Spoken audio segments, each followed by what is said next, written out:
How to create and open Chase Bank online banking account. Hello everyone, welcome back to our channel. Today in this video, I'll guide you through the step on how to create or open Chase Bank online banking account.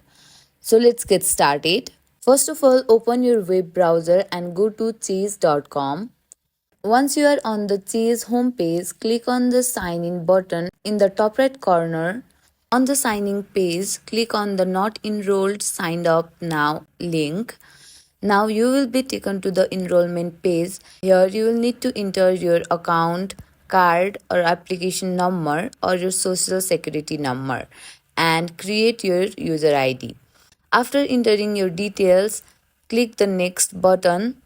Next, you will need to set up some security questions and create a password. Make sure to choose question and answer that you will remember. Type in your password and select your security questions. Click next to proceed. And that's it. You will receive a confirmation code once your account is set up. You can now log in into your Chase Bank online banking account and manage finances.